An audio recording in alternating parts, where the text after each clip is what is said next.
Hello, and thank you for joining us. I'm Mildred Solomon. I'm the president of the Hastings Center, a bioethics research institute based in New York, about an hour north of New York City. The Hastings Center does research on a wide range of ethical issues arising in the life sciences, healthcare, and public health. Collaborating with others around the world, our mission is to ensure the wise use of emerging biomedical technologies, inform optimal health and science policies, and build just and compassionate care for people at every age. We own two journals, the Hastings Center Report and Ethics in Human Research. We serve as a convener, bringing people together from around the world to deliberate.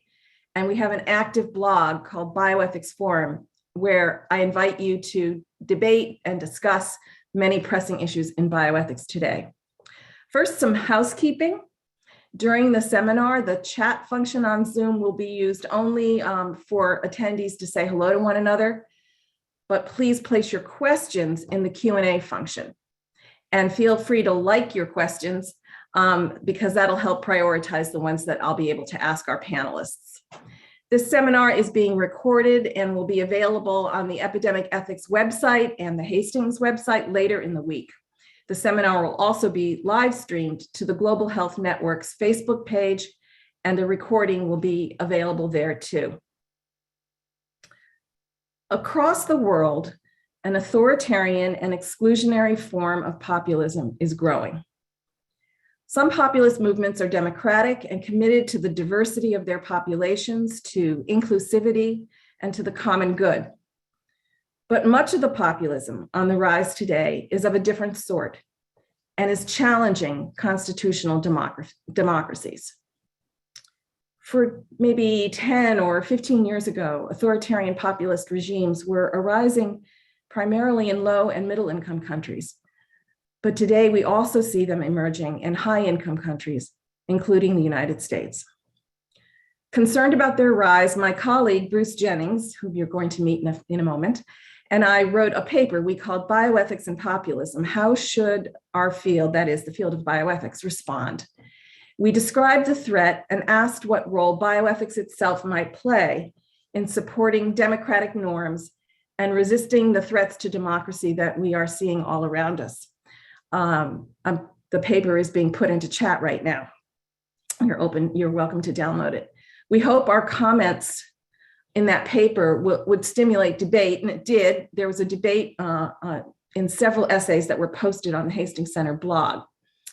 Then almost a year ago to the day, in January 2021, my colleagues and I published a Hastings Center special report called Democracy in Crisis: Civic Learning and the Reconstruction of Common Purpose. I'd like to acknowledge the report's co-editors. Bruce Jennings and Michael Guzmano are both here with us today. I will introduce them in a moment, but also Greg Kabnick and Carolyn Newhouse, as well as yours truly. I also want to acknowledge and thank the project's funder, the Knight Foundation. The report is a set of essays exploring the erosion of democratic norms in the United States from multiple perspectives. It suggests that a key barrier to developing ethically informed health policies is the erosion of social cohesion, which in turn has driven a lack of trust in government, in science, and therefore in the vaccines, and in one another. Essays focus on some of the many causal factors, including the perversion of the information ecosystem through the distortions of social media, as well as the vast material inequalities in American society. Most prominently, we call for the reconstruction of a sense of common purpose through something we've termed civic learning, and that's something that will get defined later in this seminar. Now, our report is by design US-centric, if you will, but we hope that the kinds of questions we examine and perhaps modified versions of some of the remedies we propose may be of interest beyond the United States. I want to thank Epidemic Ethics and especially Catherine Littler at the World Health Organization for the invitation to share these ideas beyond the US. As we all think about these issues together, I hope the ideas will stimulate all of us to consider the situations in our respective countries. How is inclusivity social cohesion, and trust doing in our various societies? And how are those conditions affecting our nation's ability and the global community's ability to manage urgent collective challenges like the pandemic or global warming? To help us enter this terrain, we have two of the report's co-editors and essay authors with us as panelists today, Bruce Jennings and Michael Gusmano, and a third commentator, Dr. Eduardo Gómez. So I'd like to tell you a little bit more about our three panelists, and then we'll get started. Michael Gusmano is a political scientist who investigates healthcare equity in the United States and in many other countries. He's the author of 4 books and more than 100 publications. He's a research scholar at the Hastings Center and a professor and associate dean for academic programs in the College of Health at Lehigh University. His research and publications focus on health policy, aging, and comparative welfare state analysis. He's the co-director of the World Cities Project. That is the first effort to compare the performance of health, social, and long-term care systems in New York, London, Paris, and Tokyo. Bruce Jennings is a Hastings Center Senior Advisor and a Hastings Fellow. And from 1991 to 1999, he served the Hastings Center as its Executive Director. He's also an Adjunct Associate Professor of Health Policy at Vanderbilt University Medical School. He served as editor-in-chief of the Encyclopedia of Bioethics, the 4th edition, which is a 6-volume collection that is really a standard reference in our field. He's been active also in the development of the field of public health ethics. He designed and taught one of the first courses on public health ethics at the Yale School of Public Health. And he's served as a member and the chair of the Ethics Advisory Committee to the Centers for Disease Control. Eduardo Gómez is an associate professor and director of the Institute for Health Policy and Politics at Lehigh University. He's a political scientist who has examined democracies around the world and their ability to manage public health policies of many kinds. He's done recent studies on Mexico, Brazil, and Indonesia. Dr. Gómez has also served as a commissioner for the Rockefeller Foundation and sits on Boston University's Commission on the Social Determinants of Health. Prior to his appointment at Lehigh, Dr. Gómez was an associate professor at King's College, London. And Dr. Gómez is in high demand, and he's recently learned that he will only be able to stay with us for the first half of this webinar. So as moderator, I will be sure he gets plenty of airtime in this first half of today's session so that we can be sure to benefit from his expertise before he has to leave. Okay, but let's begin with you, Dr. Gusmano. Michael, help us set the context. Why did a bunch of bioethicists, people who usually focus on ethical dilemmas in healthcare or public health, why did we think it was important to examine the strengths and weaknesses of democracy? In other words, what are these two issues, democracy and collective decision-making in public health? What do they have to do with one another? Well, thanks, Millie. I think it's exactly because we do examine those issues that we took this on as a group, and why it's important for bioethics and bioethicists to share their insights. I obviously come at this in part as a political scientist, so I study democracy, but my interest in health policy and in bioethics actually came directly out of the interest in democracy. If you think about the big issues that we look at in bioethics, when does life begin? When does life end? How should we allocate scarce resources? These involve important discussions around our values. They often generate value conflicts. And to come up with any resolution or decision-making about how we're going to handle them, people need to be able to reason together. They need to have conversation. They need to respect the science. Your predecessor at the Hastings Center, Tom Murray, used to say, no good ethics without good facts, one of his favorite phrases. And if you are in a situation where people refuse to actually engage in dialogue with each other, where they're simply going to deny the reality of science, not question it, not explore it, not examine its assumptions, but simply deny the authority of science to say anything useful and to make up their own facts, you're in a deeply troubling situation that makes it very difficult to grapple with the kinds of issues bioethics takes on. And so in our view, the sorts of problems that we were seeing associated with the erosion of democratic norms were also causing major problems, whether we were looking at how to address climate change, how to overcome vaccine hesitancy, or how to distribute scarce resources, not just within the US, but globally. We thought that it was important for us to better understand what was at the sort of root of some of these problems, which appeared to be getting worse from our perspective. Thank you. Eduardo, you've studied democracies around the world. So let's start with just a little background on, what are the features of robust democracies? And what are the warning signs that we now see in the US and in other countries that some of these features are eroding? Thank you, Millie. Thank you very much. And thank you everyone for attending the session. I believe there's several indicators that political scientists look at when evaluating democracy. Of course, I don't have time to go through all of them, but here I've listed some 5 general ones that I think political scientists are interested in to measure and see if there is a robust democracy. One is the importance of elected presidents that strive to achieve the needs of the people, the presence of free and fair elections, citizens' ability to freely mobilize and voice their opinions without fear of government repression, as well as the presence of a free press.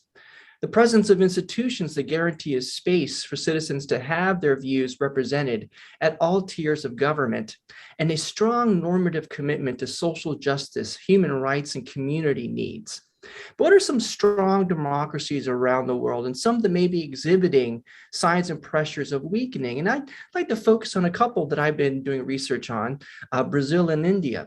In Brazil, since the transition back to democracy in 1986, the principles of robust democracy have been strong, generated in large part by national collective demands for a return to democracy and the presence of institutions that incentivize civil society to mobilize and express their needs. Presidents have been freely elected, with citizens by law required to vote. In addition to public demonstrations, citizens have freely expressed their views through the press and social media without state interference. Brazil is unique in that it also has participatory institutions at national and state level that incorporate citizens' views and interests, such as budgeting councils and health councils. However, there have been some recent challenges. The election of conservative President Jair Bolsonaro without party representation in 2018 provides a good example.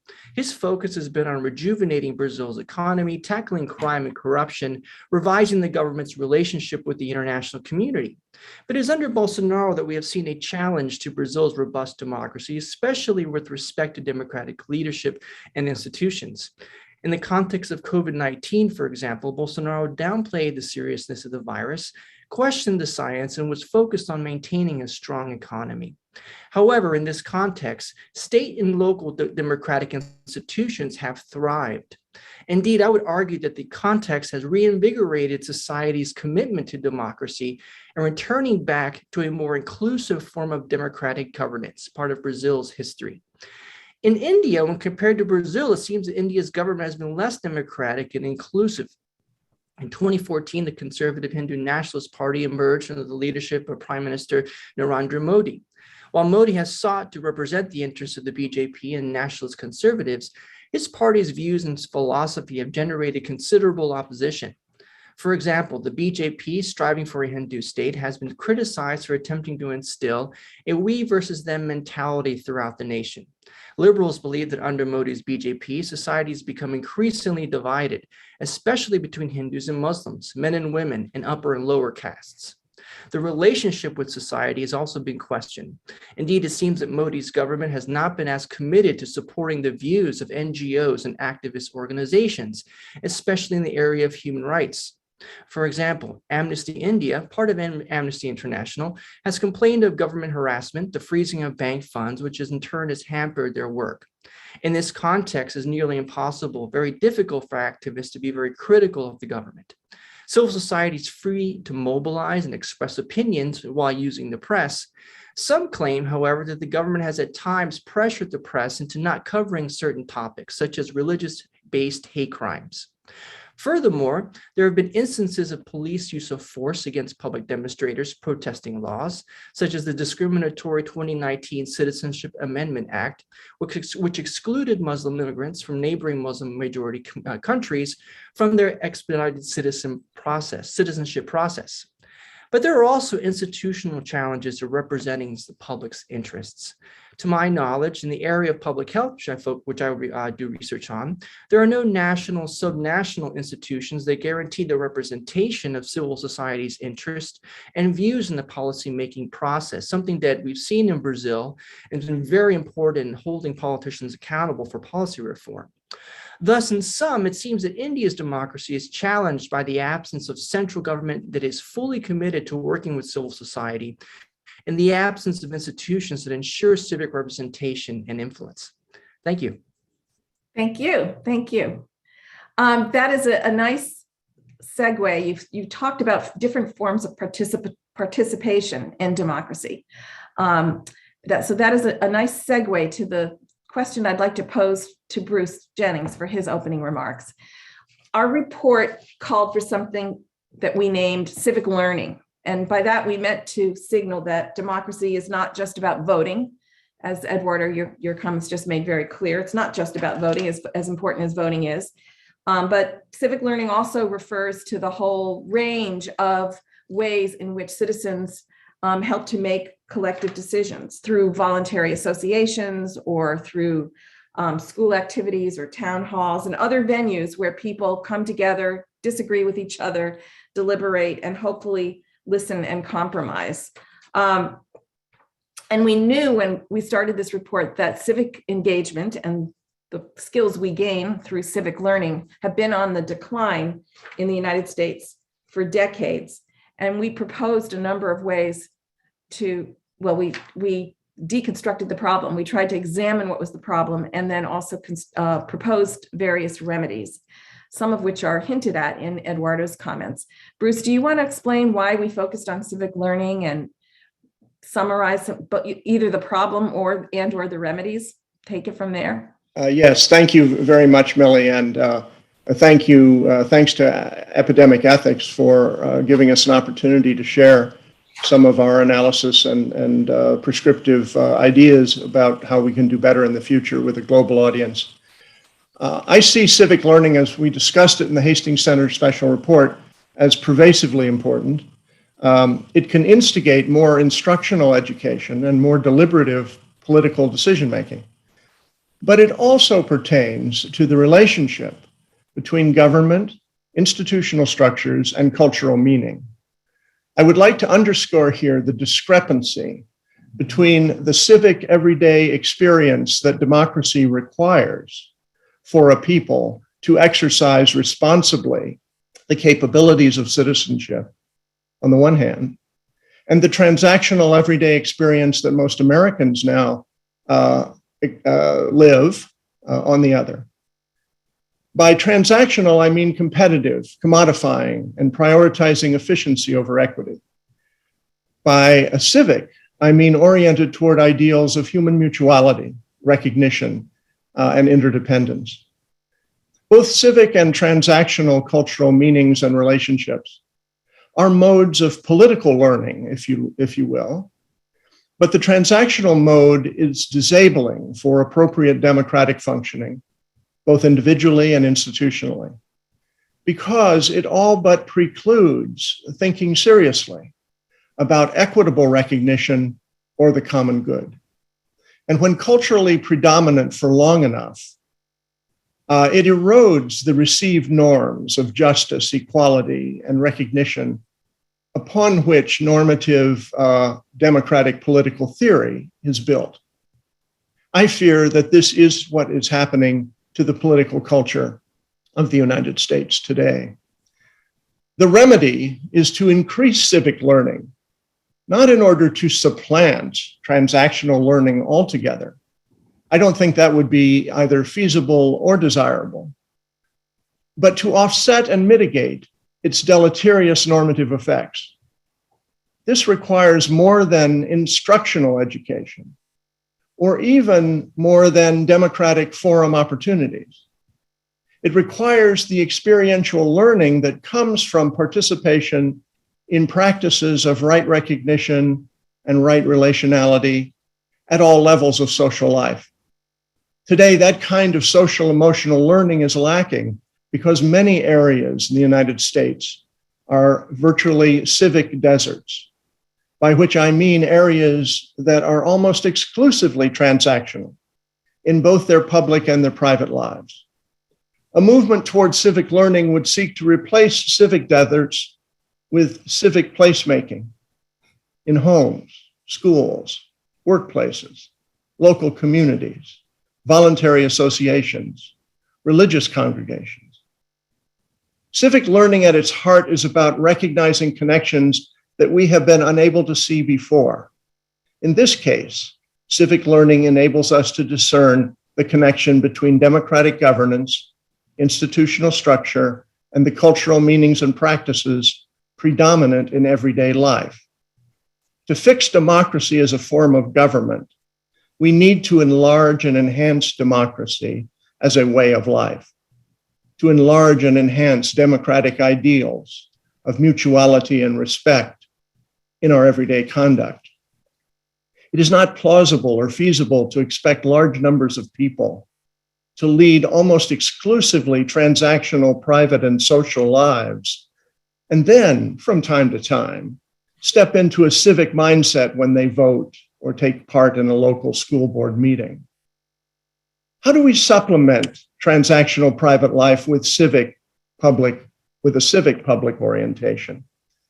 We've seen many examples of consciousness-raising movements on particular issues bring about significant attitudinal and behavioral change. Civic learning is a movement of movements. It raises consciousness about our prevailing modes of consciousness and our moral imaginations. It is very difficult, if not impossible, to do in the context of extreme economic inequality, disparity, and precarity. Therefore, the lesson of civic learning as one solution to democracy in crisis is not only concerned with democratic norms and ideals. Civic learning is also needed to help us become a body politic better capable of achieving social and economic justice. If we take civic learning seriously, we must undertake new programs of social and economic policy to curb the political economic concentration of wealth and power that have turned the United States into a constitutional minoritarian oligopoly. Perhaps it is not our democracy that is in crisis at all. The crisis lies in an oligopoly masquerading as a democracy. Thank you. Powerful words, Bruce. Thank you. I know that Eduardo has to leave. Okay, I was going to ask him if he wanted to. Do you have a moment? I thought I would ask you and then Michael to have a reaction to Bruce's really powerful statement. Anything you want to respond with? And then we'll let you go, Eduardo. I know you have to. Thank you very much, Melly. I thank you, Bruce. Thank you for that excellent comments. And I'd like to emphasize again the importance of the presence of participatory institutions in democracies, and agree that totally that we have that absence in our culture here in the U.S. and in our institutions. And in fact, some cities in New York, for example, have adopted Brazil's efforts to have participatory budgeting institutions when thinking about housing issues in the community in New York. So I want to stress that is a critical component of robust democracy. And I think that these institutions in Brazil have, in a sense, protected citizens from any kinds of threats to democracy. As I mentioned earlier, a presidential administration is not as committed to prevention health policies in response to COVID-19. I think these councils have allowed citizens from different views to come together to talk about what is needed in this critical context. And I hope that it's something that we here in the U.S. continue to learn from Brazil on some possibilities and trying to address this issue. And thank you so much, William. My apologies to everyone for having to leave so early, but thank you so much for joining us this morning. Thank you for joining us, Eduardo. Michael, any response you want to share to Bruce's Yes, comment? thank you, Millie. And it's wonderful to see so many people from all over the world on this call. So I'm looking forward to the Q&A. I want to just combine in some ways some of the comments that Eduardo made with some of the comments that Bruce made in his opening statement, because I think particularly thinking about the pandemic and the global response to the pandemic, it's easy to see that formal constitutional democratic institutions were at best not sufficient to address the concerns of the pandemic, but indeed rather what we saw was in some democracies, the response was reasonably effective. I think of Japan, where if you look at excess mortality, you would barely know there was a global pandemic in Japan. Things worked quite well. In the United States, it's been really quite a disaster, despite the fact that Eduardo was talking about the robustness of underlying democratic institutions within Brazil. They have struggled to respond to the pandemic. And one can see similar kinds of variation within more authoritarian regimes. China, after the initial outbreak, has arguably done quite well.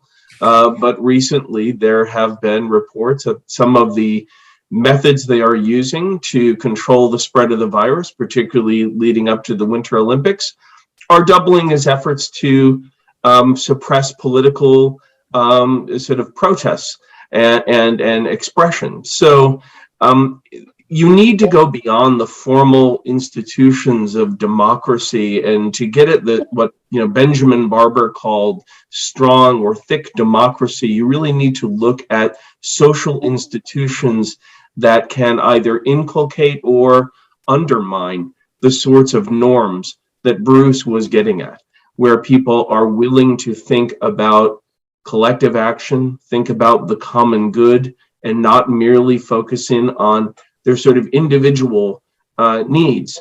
So I think we were writing this report in that tradition.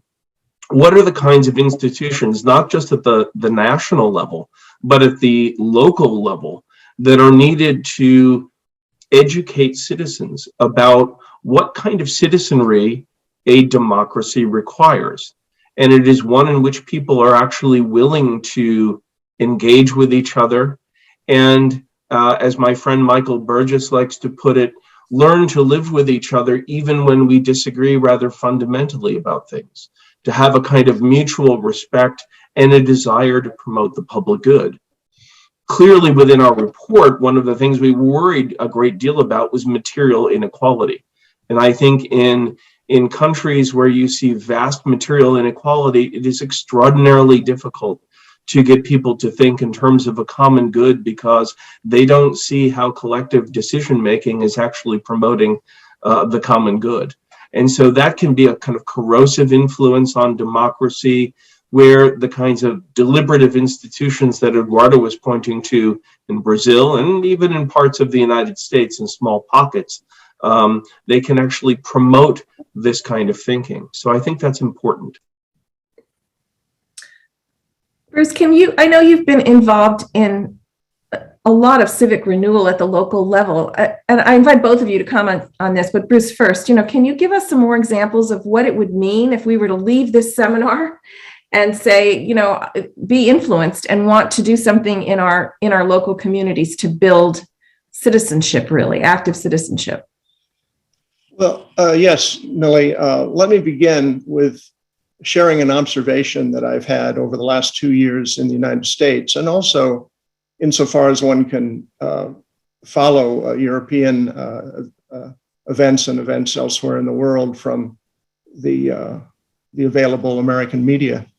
And I think it's a very striking illustration of the general background point that we're all talking about. Early in 2020, as the pandemic took shape and became more and more widely recognized as a consequential new fact about our lives, there was, even in the United States, I thought, a response of solidarity. The notion before vaccines, the notion that we did have to lock down and we did have to curtail our personal and our economic interests for the sake not just of protecting ourselves, although self-interest and fear was a very big part of this, but also public health people were teaching us about the nature of population health, about the nature of viral infection, about community spread and community infection rates. So we came to understand very quickly that this was not a reality we could individuate only. It was a collective, communal, interdependent reality. And solidarity arose in response to that, a concern for strangers. Over time, the issues of being vaccinated, the issues of wearing masks, the issues of social distancing have all been, in the words of most of our media, quote unquote, politicized. What that means to me is that the orientations of solidarity waned and the orientations of transactional individualism waxed over time in the United States and really replaced the orientation of solidarity to a very large extent. Now, how does such a thing occur? It tells me that there is a reservoir of solidarity in American political culture and moral culture, but that it is easily overcome by forces that turn it into a question of individual libertarian freedom and individual self-identity, political identity, and even sort of cultural identity. Now, you asked me about local civic renewal, and it remains an active movement, and there are an awful lot of people working on it under the rubric of something like we called civic learning. But I'm also struck by the technological transformation of our geography, of our mental maps. And I wonder if the distinction between the national and the local or the regional has the same import that it once did. Because it does strike me, and I was an elected official in a very, very small local village, and its local politics I got to know very well. And it did strike me that increasingly over time, because of social media largely, the discussion at the local level wasn't about local history and norms and traditions and our people's sense of what was right and wrong and what kind of a community we wanted to be. It became less that and more based on the imagery of social and political identity as blue versus red, as right versus left, as anti-government versus a more, sort of socialistic social democracy. And that takes over local communities. And I'm afraid we've seen it happen. Where I live now, not far from where I live, in the state of Tennessee, this summer, fistfights broke out in parking lots after school board meetings, where I wouldn't call it an agreement to disagree. I'm not quite sure what I would call it, but it wasn't that. It was a shouting match, raising emotions to the level of violence among neighbors afterwards. That's the kind of transformation of the possibilities of local democracy. I'm not saying that we've lost our opportunity to make local democracy a place from which the kind of civic learning that we're talking about can bubble up. I think it still is very much that. But let's be cautious about it because it is being altered and transformed before our very eyes. That is a perfect segue to one of the questions that just appeared in Q&A. this is from someone who lives in rural Michigan, the state of Michigan in the US, where he says local politics is a big deal, but personal COVID precautions have substantially reduced ordinary daily personal contacts that have been at the heart of local democracy. But contact hasn't been reduced among the persons who are opposed to public health measures. So they're split, in the way that we are all living in certainly in the United States. So he asks, do we have any notion for the remedies, please, of this civic split, which has been exacerbated by our views on precautionary measures during the pandemic? Well, I think it's a very good question. It's a difficult question. Obviously, in this particular example, if you're willing to ignore public health interventions and safety precautions, it's easier to get people together. I think my bigger concern would not be whether or not we need to get people on the left together and interact in the same order as sort of anti-vaxxers and anti-mask protesters, but whether we can develop institutions where they can find common ground and are actually willing to speak with each other. As I wrote about in one of our report, and in some ways this is US specific, but I'll explain why it's not entirely US specific. I pointed to residential segregation as a major concern for me at the local level. If people are not bumping into each other, as the philosopher John Dewey suggested might be the value of city life, and they're not interacting on a regular basis, it's much harder for them to see where they share things in common.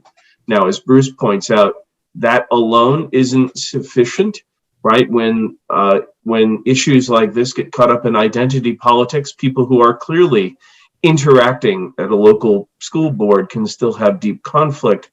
But again, it's useful to think about necessary and sufficient conditions. The reason I think this is not a US specific issue is I've been studying infant and premature mortality within Paris for the last several years. And for decades, there was no difference in rates of infant mortality or avoidable mortality within the neighborhoods of Paris. You had very rich and very poor neighborhoods within Paris, but that did not translate into differences in health outcomes. And in the most recent years, even though their rates are extraordinarily low compared with, say, New York City, you've started to see these kinds of differences.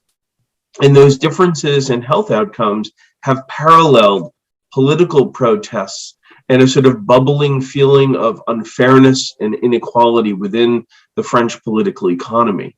So I think the kinds of things that we were tapping into are somewhat universal. If I may give a more hopeful example, one of the other issues I've been studying is actually immigration and migrant health policy, which is controversial all over the world. But one of the things that's really quite striking in the United States, you would imagine, given our national rhetoric, if you're looking at us from abroad, that there is a sort of deeply felt, deeply held anti-immigrant sentiment in the United States. But if you go deep into the heart of Texas, a solidly red state, at least in terms of how they vote for presidents and members of Congress, and you look at Bexar County, which is where San Antonio exists, or Harris County, where Houston exists, both of those counties have developed programs that are actually quite welcoming to migrant workers and provide them with a great deal of health care. It's a surprising outcome. And when we interviewed people at the local level and said, well, you're in Texas, this is a red state, isn't this a problem? They said, no, these are our workers, right? At the local level, they reframed the relation that they had with migrants. These were not foreigners coming to steal jobs. These were an important part of the workforce. These were their neighbors. And of course, we had to provide them with health care. So even within a context that was very surprising, I do think that you can reframe issues and get people to think about choices in a different way. Thank you. We have some really good questions that I want to get to, and several people are asking how questions, really encouraging us to provide strategies. And one is right there in the middle of the table. How can people's trust in science and scientific institutions be restored? I will just add a piece of info that Bruce and Michael know well, but for the audience, one of the chapters in this report, it was written by a philosopher of science, Miriam Solomon, no relation. And I really commend that particular essay as a response to this question. Professor Solomon talks about how we have to teach science in a new way to help explain that it is a contingent process of discovery and revision, and develop critical thinking about the sources of information, how to be able to determine propaganda from science, how to evaluate evidence, and that we haven't been doing a good enough job of explaining this progressive, always turning on, always learning that something was wrong and then making the revision in the next generation or the next iteration. It's a beautiful essay. And so I think I welcome this question. Thank you very much for it. And I would recommend that chapter. Are there other thoughts, Bruce or Michael, about building trust? I do have one thought. It's not at all a critical commentary on the question. The question is extremely important. But I would supplement it, I think, by a parallel question. And that is, how do we restore or build a new trustworthiness? Trust, I think, is perhaps in many people's minds the idea that we can sort of passively just, trust somebody to do the right thing, and we don't have to do much else except, sort of be passive and rely on them because there are moral responsibilities for people who are entrusted with things. But right now, I think what the word trustworthiness suggests is that we do need to articulate standards. And in a transactional society, we have allowed our experts and our professionals to have a lot of deregulated, scope of self-determining activity, and they've often abused it. So we need to have standards as a collective matter about what do we hold people accountable for who are in positions of power and authority, including public health officials, and also we have to be, as it were, educate ourselves. There's a dimension here of what used to be called scientific literacy. That's a problematic phrase, I know, but we do need to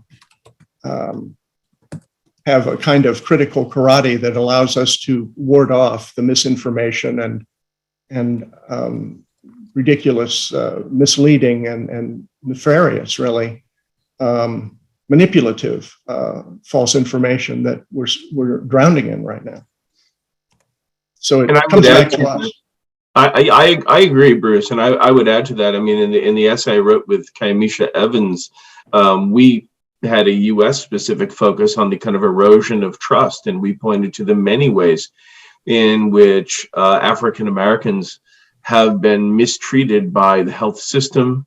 There are the sort of well-known concerns about the Tuskegee syphilis experiment that exploited Black men starting in the 1940s, but up until the present day, the sort of fundamental inequalities that we see within our health system undermine the good work that's being done by clinicians and by scientists.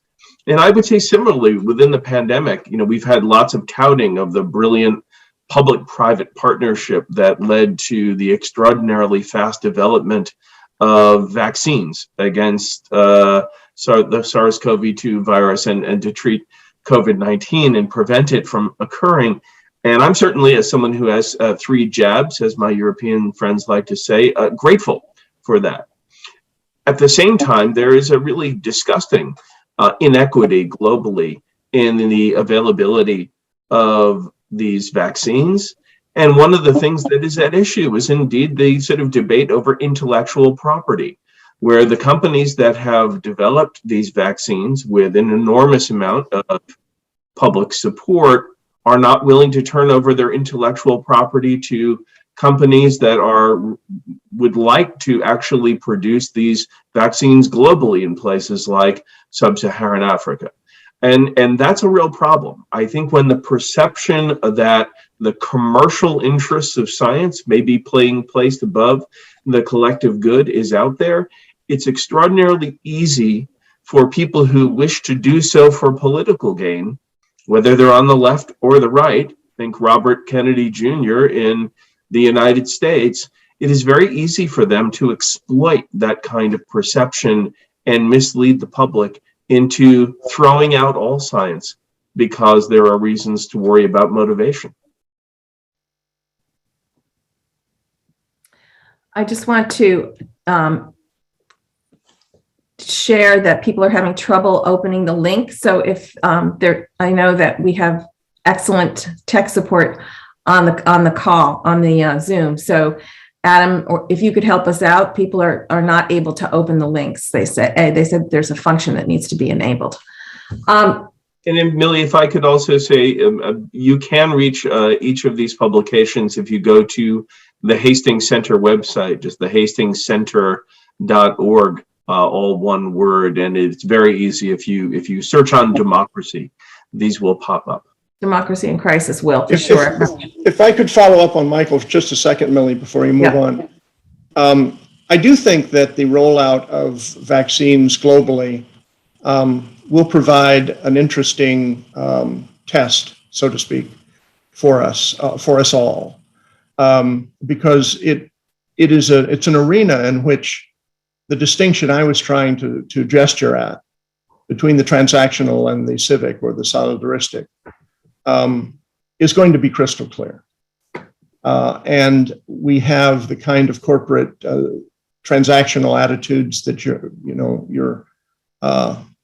referring to, but we also have efforts afoot to produce vaccines that are going to be affordable and accessible to continents on a continental scale, if not a global scale, in the developing world. And we'll just see if we can, and also to my fellow Americans, let me remind you that it was essentially the willingness of the federal government to step in and break all of the normal rules of deficit spending and worries about inflation and everything else to respond at first and to keep people and businesses afloat. So the pandemic affects everybody, pandemos. The pandemic has had the possibility of opening up new activities to show us that the sky doesn't fall if government steps in and subsidizes and essentially gives money away when it is needed the most. So let's see what happens with the vaccine. I also would note something that appeared yesterday or day before. Ezekiel Emanuel, I think, wrote an article raising the question of China apparently doesn't have access or is not using MMR vaccines at the moment. And so their suppression measures, which have been very effective, are creating a kind of very large naive population, vaccine, immunonaive to new variants that may creep in eventually. And that's a very dangerous situation for China. And so we not only have lack of access to any vaccines at all, we need to globalize adequate access to the best possible and most effective vaccine regimens, or else we're asking for big trouble down the road. On this question of trust, we had another similar question, which was how do we educate about integrity overall? Anyone want to take a shot at that? Well, I think going back to the conversation we've just been having, I think within the context of science, Miriam Solomon is absolutely spot on. One of the problems, I think, if I look in the US, but throughout the world, when those who are pro-science are trying to respond to authoritarians, they'll say we have to trust the science, we have to follow the science. And that makes a lot of sense on the one hand, and on the other hand, it gives off an impression that science is and scientific learning are linear, that they are straightforward, that there is only one right answer, and any of us who are involved in science know that isn't the case. There are fits and starts. There are hypotheses that you test, dead ends that you hit, and intelligence and good science means responding appropriately to new information as it comes in. And if it turns out your initial hypotheses were incorrect or not supported by the new evidence as it emerges, continuing on that path for the sake of consistency alone would be completely foolhardy. But of course, again, it is something that's easy to exploit, right? It looks like hypocrisy. It looks like inconsistency. Why would you listen to them? They told you to do this, and then now they're telling you to do that. Clearly, they don't know what they're talking about. And that reflects a fundamental level of ignorance about the way science actually works. And so this is a very long-term problem. Someone in the chat earlier referenced sort of Bella's habits of the heart and said, gee, this isn't a new problem. Indeed, it is not a new problem. Collective action problems have been around for a very long time, and this is, in my view, a massive collective action problem. But I do think there are specific things that we can do to make things better, and the kind of scientific education, broad scientific education that Miriam Solomon pointed to in her essay is important. I would add under the category of things that we can do. Mira Levinson is a colleague at the Harvard Graduate School of Education, and she and I wrote a chapter also in this report on the role that schools can play. There is a huge effort afoot in the United States to rebuild public school and private school commitments to civics education. That doesn't mean just teaching the forms of government. It's not your usual civics education. It's really defining civics in the kind of civic learning way that we do in our report. And we recommend that this start really early. I mean, you could almost begin at preschool to say, what kind of community do we want to be? What kind of behavior is appropriate? How do we listen to one another? What are the civic virtues that we want to cultivate in our children as early as preschool? There are schools that make that very front and center in their curriculum.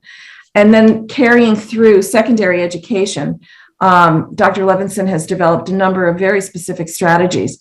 One of the recommendations we make is that kids learn by doing, just the way adults do, actually. And we called for action civics within schools, where students work in teams to address a pragmatic question that confronts their community. And if it's a controversial question, so much the better. If the teachers have developed the skills to manage difference and manage the ability to talk about controversy, the kids then study what the nature of the problem is, looking at the facts, looking at the different points of view about it, and develop a strategy for bringing their conclusions and their recommendations to their community.